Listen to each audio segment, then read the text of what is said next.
Hello, people. This is Priyansh.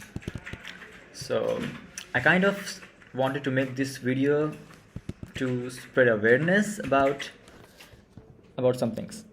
The first one being, I recently gave an interview for a PM role, product manager role, and I wanted you to know how things were in that interview, the kind of questions that I faced, and how you should answer to these questions. So from now on, I will share how to answer those questions, what were my answers to those questions, how I prepared them, and some tips and tricks on the road.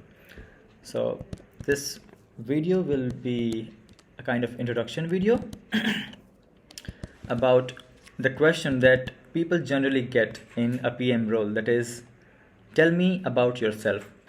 Now, this is a very, very common question. It's a cliche question. And if you are not prepared for it, as I was not prepared for it, this is my first attempt at giving an interview for such questions. So I was a little nervous, but things turned out to be pretty well. In just one day preparation, I kind of gave a fine interview, and the results are not out, obviously. It was an appraised embark PM job, internship kind of thing. So some of the questions that I was asked were these. The first question being, tell me about yourself. I was given a 60-second preparation time and a 90-second answering time, which is kind of short, but the system was of this type only. The second question they asked me was why you choose PM as a career option, to which I gave a convincing answer. The third question was what makes you a good PM. The fourth question, well, these are the probable questions. I was not asked this question. The breakthrough moments in your life. This was not asked to me, but this is a kind of question product managers are asked a lot. Not during internships, but they can ask you during full-time offers. The next question, what do you do in spare time? Your strengths and weaknesses. This is a really important question. What are your strengths and weaknesses? You should know and be prepared well in advance. If you do not know the answer to these questions, you are in danger. This is an important question. And why the things you said are your strengths and weaknesses. You must be prepared with it.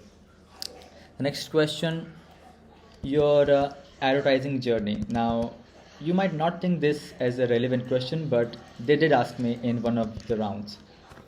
I had some experience with Facebook and Google ads, so I kind of answered it my way, but I don't think people usually have experience running an advertisement on YouTube or on Facebook. So good luck with that. The next question is, where do you see yourself in 5 years? Yeah, this is another cliche question. You should be prepared. You should be prepared with it. And the last question, it was kind of surprising that they asked me, what is one thing which is interesting about you that is not listed in your resume? And I'm honest with you, I was not prepared for this question. But these are not the type of questions you must be prepared for. So it just hit my mind. I give a kind of satisfactory answer. See, you have to tell stories in interviews. Without stories and your past experiences, the interviewer might feel that you are just speaking things from either a book or from a website in which you went and write qualities of a good product manager or qualities of a good software engineer. So don't copy things. Write things on your own. You can get inspired from the answers written on the internet, but they don't help. They do not help. I'm telling from my experience, my little experience, they do not help. And one last question they asked me was, what is your favorite product and what one thing you can take away from it and why?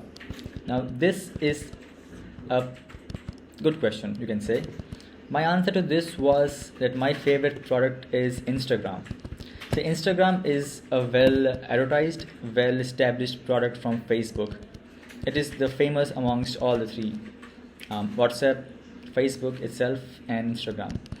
And the one feature, the main feature which I can take away from it, its most amazing feature is Instagram Reels. Almost everyone knows the story behind it, how TikTok came to India. They introduced this crazy thing. People started making videos, and like, it was a craze. And after the ban, Facebook saw this a great opportunity to introduce its Instagram Reels project. It was an instant success. People just forgot about TikTok, and now the new name for TikTok was Instagram Reels. So timing matters. Timing matters in product launches, as well as they kind of scaled well. Instagram like was very successful with this product launch. Their users grew by huge numbers. The engagement grew. Their revenue grew. Everyone was happy. People consuming the reels were happy. The content creators were happy as they were getting thousands of views. New accounts being created on Instagram, and they started making reels, and they were getting like 1 to 2,000 videos, 1 to 2,000 views, despite having just 50 followers or so, which was not the case with usual long form of videos like IGTV or normal posts. So these are the things that I was asked in the interview. Now, from the next video, I will share how I answer to these questions. What things you can learn from this is definitely up to you. You have to prepare for your own good. And last disclaimer, this is general interview thing. I am not preparing for an SDE role or an engineering role.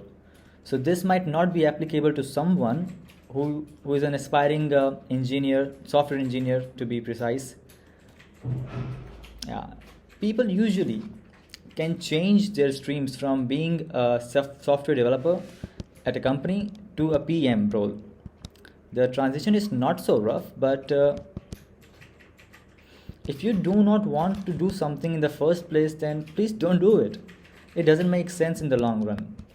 You might change your paths, but having a technical background is kind of very important in these situations. If you do not know how to code, that's okay, but at least you should understand what a line of code means. You do not have to write it. There are developers to write if you are a product manager. But having a technical knowledge is very important. In PM interviews not internship interviews, full-time offers at Google, Microsoft, they do ask coding related questions like simple one, binary search, linear search, traversing a string, reversing a string, all those kind of easy questions to product managers, because they want to test if they can talk with the developers efficiently, communicate with them, and understand the problems that the developer is facing and communicate it to higher authority or the marketing teams. So you should know coding a bit, but it's not the thing you have to know if you want to come in this PM role. With that, this is the end of the video. The next series of video will be me speaking, answering the questions that I was asked in an interview setting. Good luck. Bye.